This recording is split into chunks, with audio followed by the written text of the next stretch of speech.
ओम श्री गणेशाय नमः। हरे कृष्णा, राधे राधे।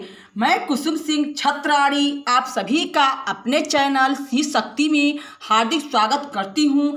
आज मैं आप लोगों को शिव महापुराण के पार्वती खंड के यानी तीसरे खंड के 36वां अध्याय की कथा सुनाने जा रही हूँ। सप्तऋषियों के वचन। ब्रह्मा जी बोले। वशिष्ठ जी के ऐसे वचनों को सुनकर हिमालय को बड़ा आश्चर्य हुआ। वह अपनी स्त्री तथा अन्य गणों सहित आश्चर्यित होता हुआ अन्य सब पर्वतों से बोला, हे गिरिराज, हे सह, हे गंधमादन, हे मंदर, हे मैनाक, हे विंध्य, हमारे वचन सुनो। जब वशिष्ठ जी ऐसा कहते हैं तब हमारा कार्य ही क्या है। मैं तो यह सोचता हूँ कि अब आप लोग जो निर्णय करें वही ठीक है।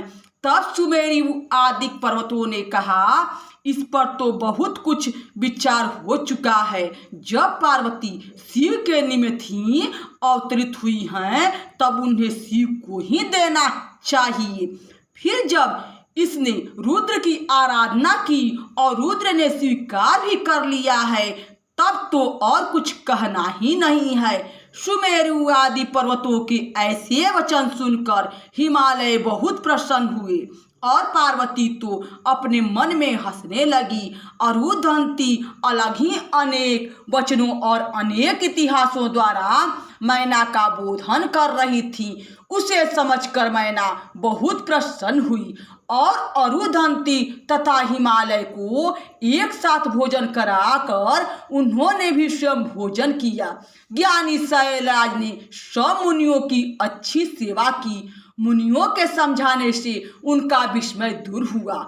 शैलराज ने पार्वती को भूषणों से सज्जित कर ऋषियों की गोद में बैठाया और कहा कि मैं आप लोगों की प्रेरणा से अभी से अवश्य ही शंकर जी को दूंगा।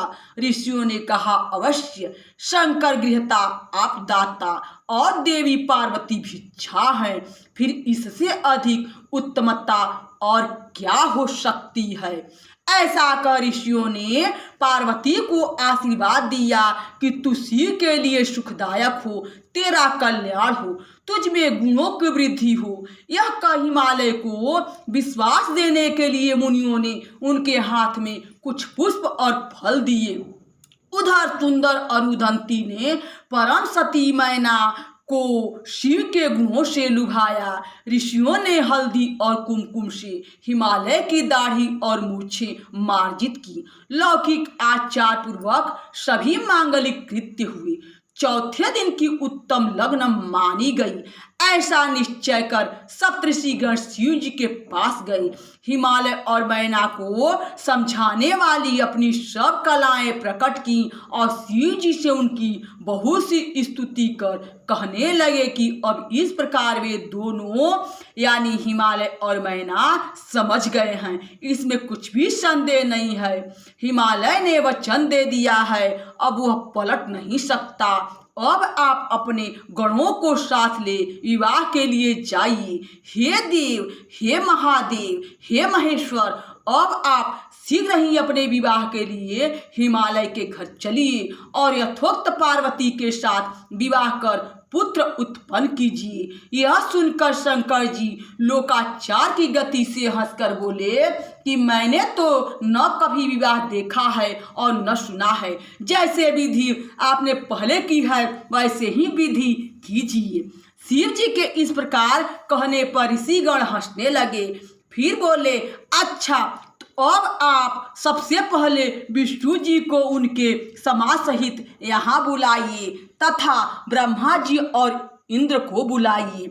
समस्त ऋषियों, गंधर्वों, किन्नरों, सिद्धों, विद्याधरों और अप्सराओं के समाज तथा अन्यों को भी सादर सप्रेम आमंत्रित कीजिए। इन सबके आने से आपका कार्य सिद्ध होगा। शिव जी से ऐसा कहकर सप्तऋषिगण अपने लोक को चले गए। यहाँ शिव महापुराण के पार्वती खंड के 36वां अध्याय की कथा समाप्त हुई। बोलो शंकर भगवान की जय। हरे कृष्णा, राधे राधे।